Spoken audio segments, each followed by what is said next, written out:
10. Capítulo 10.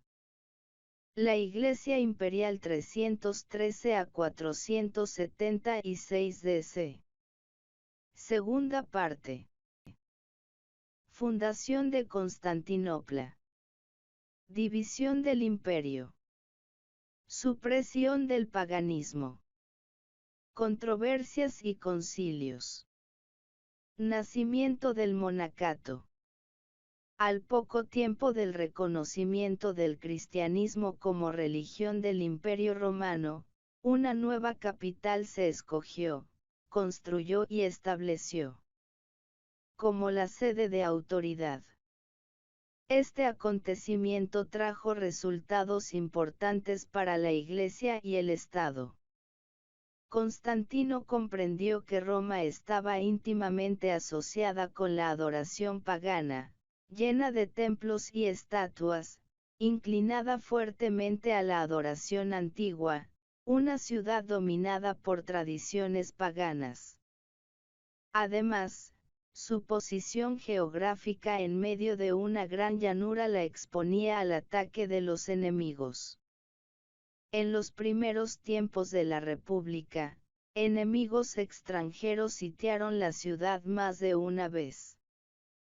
Posteriormente, en su historia, los ejércitos de las provincias varias veces destronaron y entronaron emperadores. En el sistema de gobierno, organizado por Diocleciano y continuado por Constantino, no había lugar ni siquiera para una sombra de autoridad de parte del Senado romano. Los emperadores poseían ahora un poder ilimitado y Constantino deseaba una capital sin las trabas de las tradiciones, en especial bajo los auspicios de la nueva religión. Constantino demostró gran sabiduría en la elección de su nueva capital. Escogió la ciudad griega de Bizancio, que había existido por 1000 años, situada en el punto de contacto entre Europa y Asia. Aquí los continentes están separados por dos estrechos, Bósforo al norte y el Helesponto, ahora Dardanelos, al sur. Juntos comprenden 96.561 kilómetros de longitud. Por lo general, menos de 1 kilómetro de ancho y en ninguna parte más de 6 kilómetros de ancho. La ubicación de la ciudad está muy fortificada por la naturaleza. En toda su historia de más de 25 siglos, rara vez la han tomado los enemigos, mientras que a su rival, Roma, la han vencido y saqueado muchas veces. Aquí Constantino fijó su capital y planeó la gran ciudad conocida universalmente por muchos años como Constantinopla, la ciudad de Constantino, pero ahora llamada oficialmente Estambul. En la nueva capital el emperador y el patriarca, que fue el título que recibió más tarde el obispo de Constantinopla, vivían en armonía. Se honraba y reverenciaba a la Iglesia, pero la autoridad del trono la eclipsaba. Por un lado, debido a la presencia y poder del emperador. Por otro lado, debido a la naturaleza sumisa y dócil de su gente, la Iglesia en el Imperio Oriental vino a ser fundamentalmente sierva del Estado, aunque a veces patriarcas como Juan Crisóstomo afirmaron su independencia. En la nueva capital no había templos para los ídolos, pero pronto se levantaron muchos. Al mayor de estos se le llamó Santa Sofía, Sagrada Sabiduría.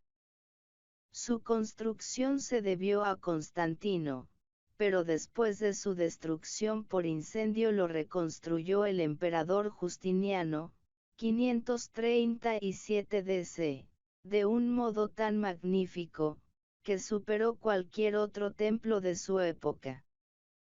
Permaneció siendo la principal catedral del cristianismo durante 11 siglos, hasta 1453 DC, cuando los turcos tomaron la ciudad. Luego en un día la convirtieron en una mezquita y así ha permanecido hasta la actualidad. División del imperio. Después de fundada la nueva capital, vino la división del imperio. Las fronteras eran tan extensas y el peligro de invasión bárbara era tan inminente, que un solo emperador ya no podía proteger sus vastos dominios. Diocleciano comenzó la división de autoridad en 305 DC. Constantino también nombró emperadores asociados y en 375 DC. Teodosio completó la separación. Desde el tiempo de Teodosio el mundo romano se dividió en oriental y occidental, separados por el mar Adriático. Al imperio oriental se le denominaba griego y al occidental latino debido al idioma que prevalecía en cada uno de ellos. La división del imperio fue un presagio de la futura división de la Iglesia. Uno de los hechos más notables de la historia fue la rápida transformación de un vasto imperio de la religión pagana a la cristiana. Exteriormente, al principio del siglo IV, los antiguos dioses estaban atrincherados en la reverencia del mundo romano. Sin embargo, antes de comenzar el siglo V dejaron que los templos se arruinaran o transformaran en iglesias cristianas. Los sacrificios y las libaciones cesaron y, de profesión, el imperio romano se hizo cristiano. Veamos ahora cómo el paganismo cayó de su elevado sitial. Supresión del paganismo. Constantino era tolerante, tanto por temperamento como por motivos políticos, aunque era enérgico en su reconocimiento de la religión cristiana. No sancionaba ningún sacrificio a las imágenes que antes se adoraban y puso fin a las ofrendas a la estatua del emperador. Sin embargo, favorecía la tolerancia de toda forma de religión y buscaba la conversión gradual de sus súbditos al cristianismo mediante la evangelización y no por coacción. Retuvo algunos de los títulos paganos del emperador, como el de Pontifex Maximes, Sumo Pontífice, un título que desde entonces retuvieron todos los papas. También continuó el sostén de las vírgenes Vestels en Roma. Sin embargo, los sucesores de Constantino en el trono fueron intolerantes. La conversión de los paganos avanzaba con bastante rapidez, aún demasiado rápido para el bienestar de la Iglesia. Aún así, los primeros emperadores cristianos que sucedieron a Constantino procuraron acelerar el movimiento mediante una serie de leyes opresivas. Todas las donaciones que recibían los templos o los sacerdotes paganos, ya fueran donadas por el Estado o por los adoradores mismos, se confiscaron y en casi todo lugar se transfirieron a los templos. Se prohibieron los sacrificios y ritos de adoración y su observancia constituía una ofensa punible. No mucho después del reinado de Constantino, su hijo ordenó la pena de muerte y confiscación de todas las propiedades de los adoradores de ídolos. El paganismo, una generación antes de su eliminación final, tuvo unos cuantos mártires, aunque muy pocos en contraste con el número de mártires cristianos durante 200 años. También muchos de los templos se consagraron para la nueva fe. Y después de algunos años se ordenó que se derribaran los que aún estaban en pie, a no ser que se necesitaran para la adoración cristiana. Se decretó una ley para que nadie escribiera ni hablara en contra de la religión cristiana. de modo que todos los libros de sus opositores deberían quemarse. Un resultado de este edicto fue que prácticamente todo nuestro conocimiento de las sectas herejes o anticristianas lo obtenemos de libros escritos en contra de las mismas. La puesta en vigor de estas leyes represivas variaba mucho en las diversas partes del imperio. Sin embargo, su efecto fue que el paganismo quedó exterminado en el curso de 3 o 4 generaciones. Cuando el largo conflicto del cristianismo con el paganismo estaba terminando en victoria, surgió una nueva lucha, una guerra civil en el campo del pensamiento, una serie de controversias dentro de la Iglesia sobre sus doctrinas. Mientras que la Iglesia luchaba por su propia existencia en contra de la persecución, permaneció unida, aunque se escuchaban rumores de disensión doctrinal. Pero cuando la Iglesia no solo se vio libre de peligros, sino que también dominaba, se levantaron acalorados debates acerca de sus doctrinas que estremecían sus mismos cimientos. Durante este periodo se llevaron a cabo 3 grandes controversias, además de muchas otras de menor importancia. Para decidir estas cuestiones se convocaban concilios de toda la Iglesia. En estos concilios solo los obispos tenían voto. El resto de los clérigos y laicos se debían someter a sus decisiones. Controversias y concilios. La primera controversia surgió sobre la doctrina de la Trinidad, especialmente la relación del Padre y del Hijo. Arrio, un presbítero de Alejandría, alrededor de 318 DC expuso la doctrina de que Cristo, aunque superior a la naturaleza humana, era inferior a Dios y que no era eterno en existencia, sino que tuvo un principio. El opositor principal de esta idea fue Atanasio, también de Alejandría. Afirmaba la unidad del Hijo con el Padre, la deidad de Cristo y su existencia eterna. La controversia se extendió por toda la Iglesia y, después que Constantino procuró en vano dar fin a la contienda, convocó un concilio de obispos que se reunieron en Nicea, Bitinia, en 325 DC. Atanasio, que en ese tiempo solo era diácono, tenía voz pero no voto. A pesar de eso logró que la mayoría del concilio condenase las enseñanzas de Arrio, en el credo niceno. Sin embargo, Arrio era políticamente poderoso. Muchos de las clases más elevadas, incluso el hijo y sucesor de Constantino, sostenían sus opiniones. 5 veces enviaron a Atanasio al destierro y vuelto a llamar el mismo número de veces. Cuando un amigo le dijo, Atanasio, tienes a todo el mundo en contra tuya. A lo que él contestó, sea así, Atanasio contra el mundo. Atenascies contra mundum. Sus últimos 7 años los pasó en paz en Alejandría, donde murió en 373 DC. Aunque mucho después de su muerte, sus ideas llegaron finalmente a ser supremas en toda la Iglesia, tanto en Oriente como en Occidente.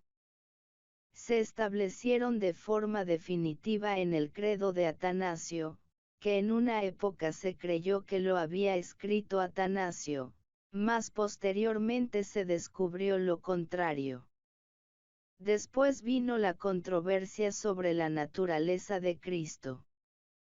Apolinario, obispo de la Odisea, 360 DC, declaraba que la naturaleza divina tomó la naturaleza humana de Cristo. Además, que Jesús en la tierra no era hombre, sino Dios en forma humana. La mayoría de los obispos y teólogos sostenían que la personalidad de Jesucristo era una unión de Dios y hombre, deidad y humanidad en una naturaleza. La herejía apolinaria se condenó en el Concilio de Constantinopla, 381 DC, y le siguió el retiro de Apolinario de la Iglesia. La única controversia extensa de este periodo surgida en la Iglesia occidental fue sobre cuestiones relacionadas con el pecado y la salvación. Empezó con Pelagio, monje venido de Gran Bretaña a Roma como en 410 DC. Su doctrina se basaba en que no heredamos nuestras tendencias pecaminosas de Adán, sino que cada alma hace su propia elección, ya sea de pecado o de justicia. Que cada voluntad humana es libre y cada alma tiene la responsabilidad de sus decisiones. En contra de esta idea apareció la mayor inteligencia después de San Pablo en la historia del cristianismo, el poderoso Agustín, que sostenía que Adán representaba a toda la especie, que en el pecado de Adán todos los hombres pecaron y todo el género humano se considera culpable. Que el hombre no puede aceptar la salvación por su propia elección, sino solo por la voluntad de Dios, quien es el que escoge los que se han de salvar. El Concilio de Cartago en 418 DC, condenó la idea de Pelagio y la teología de Agustín vino a ser la regla de ortodoxia en la Iglesia. No fue sino hasta en los tiempos modernos, bajo Arminio o en Holanda, como en 1600, y Juan Wesley en el siglo XVIII, que hubo un alejamiento serio del sistema agustiniano de doctrina. Desarrollo del monacato. Mientras estas grandes controversias rugían, empezó otro gran movimiento que en la Edad Media alcanzó proporciones inmensas. Este fue el nacimiento del espíritu monástico. En la iglesia primitiva no había monjes ni monjas. Los cristianos vivían en familias y aun cuando se cuidaban de no asociarse con idólatras, eran miembros de la sociedad en general. No obstante, en el periodo que ahora consideramos notamos los principios y primeros progresos de un movimiento hacia la vida monástica. Después que el cristianismo dominó el imperio, la mundanalidad entró en la iglesia y prevaleció. Muchos que anhelaban una vida más elevada estaban descontentos con lo que les rodeaba y se retiraban del mundo. Ya sea solos o en grupos, habitaban en retiro. Procuraban cultivar la vida espiritual mediante la meditación, la oración y los hábitos ascéticos. Este espíritu monástico empezó en Egipto, donde se fomentó debido al clima cálido y las pocas necesidades de la vida. En la historia cristiana primitiva se pueden encontrar casos de vida solitaria. Sin embargo, podemos considerar a Antonio como su fundador, alrededor de 320 DC, pues su vida llamó la atención general e hizo a miles seguir su ejemplo. Durante muchos años, vivió solo en una cueva en Egipto. Todos lo conocían y reverenciaban por la pureza y sencillez de su carácter. Multitudes siguieron su ejemplo y las cuevas del norte de Egipto se llenaron de sus discípulos. A estos se les llamaba anacoretas, que viene de una palabra que significa retiro. A los que formaban comunidades se les llamaban cenobitas. Desde Egipto este espíritu se esparció por la Iglesia oriental, donde un sinnúmero de personas adoptaron la vida monástica. Una forma peculiar de ascetismo la adoptaron los santos de los pilares, El primero de ellos fue un monje sirio, Simón, apodado del Pilar. Salió del monasterio en 423 DC y construyó varios pilares en sucesión, cada vez los erigía más alto hasta que el último llegó a medir 60 pies de altura y 4 de ancho. En estos pilares vivió durante 37 años. Miles siguieron su ejemplo y Siria tuvo muchos santos de los pilares o columnas entre los siglos V y XII. Sin embargo, esta forma de vida nunca tuvo seguidores en Europa. El movimiento monástico en Europa se esparció más despacio que en Asia y África.